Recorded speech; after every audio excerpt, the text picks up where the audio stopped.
I am here at the CareNet conference with cameraman and apparently it's slightly off kilter, Michael Williams. And we're talking with Abby here, whose book Unplanned is just marvelous right there, a close-up of the book and a close-up of Abby. Abby, thanks so much for taking a moment to talk with us. Yes. And we get to all travel around and serve with these wonderful ladies that do great work at PRCs, and you know that world very, very well. I do. And we're trying to use humor to, this is what Mike and I do, we're trying to use humor to make a difference with ladies and to keep a positive approach, and I know you use a positive approach versus just focusing on the negative. So tell us a little bit how that works with PRCs for you, and just to the ladies out there that might be considering what kind of speaker, what's an effective program, a way for them to earn money for their centers. Yeah, well, I think that, when we're talking about abortion, it's a heavy topic, it's a serious topic. I think it's easy for your donors to, the people at your banquet to walk out and just feel bummed, just thinking, oh my gosh, this is so terrible. How are we going to end this? Is this ever going to end? We give them facts and we overload them with statistics and numbers, and I think it feels like it's never going to end, like we're never going to win this. And, I've been to so many banquets, not just to speak, but as a guest, and, there's been times where even I walk away going, man, I feel really sad after leaving this banquet. I feel like, what are we doing? Are we even making a difference? And so I'm the president of the board for a group in Austin. And so when we were talking about, who we wanted to have as a speaker, we'd had, kind of the run-of-the-mill, typical pro-life speaker for years. And I said, you know what? We're going to change it up. We're going to do something different. Because in most communities, there are a lot of events. There's a lot of pro-life groups. There's a lot of pregnancy centers in Austin. We've got almost 60 pro-life groups in town. Really? And so everybody's got a banquet. Everybody's got something going on. Yeah. And everybody kind of has the same sort of speakers, the same types of speakers.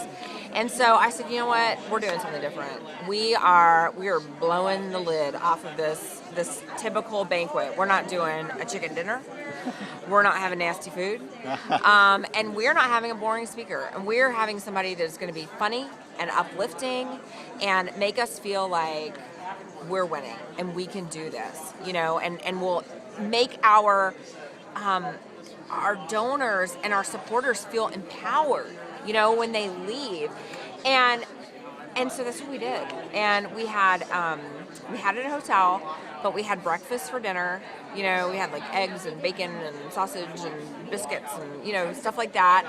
And we had a really fun program that was actually a calendar, and it had babies that we had saved, and it was just different. And we had Mike come, and it was so awesome. We had such good feedback from our supporters. I remember Heather, our executive director, she said, Abby, I remember looking over at people that we know, that we're friends with, and she said, I remember looking over at them. They were crying. They had like tears running down their face. I had friends come up to me and said, oh my gosh. Happy tears, though. Happy tears, happy tears, happy tears. And they said, oh my gosh, I have not laughed that hard in years. And they said it felt so good to, leave a center, leave a banquet and just feel happy, Right. and just feel joyful. And isn't that ironic that an event that celebrates life, that people usually leave feeling down? Yeah. Like, that doesn't make any sense. And so here, for the first time, they're coming in and almost geared up to go out, slump out the door. Yeah. And you turn it around, and it's effective. And how did it affect the fundraising? Did people still give? Oh, absolutely. People gave. We had great results that night, and Mike did a great appeal, and I think people were giving joyfully instead of feeling like they were giving out of guilt, and they were. And what an idea! Oh, cheerful giving. Yeah. Hey, I read that somewhere. What book? Was that in Unplanned? No, it was somewhere. Reader's Digest. Reader's Digest? No, it couldn't have been there. I know, but isn't that the way we want it to be? Right. So I always tell fantastic. people, give until it feels good, not until it hurts, right? So, Yeah. and I think that's how people were feeling that night. So I really encourage people. Have a change in your program. Do something different. Bring in a pro-life comedian. These guys are funny. They have a message too. It's not just all jokes and laughs and giggles. They have a strong message. Your people will love it. Your people will give, and they will leave feeling joyful. On behalf of Laugh for Life and all the comedians involved in that, thank you, Abby Johnson, and thank you so much for what you do.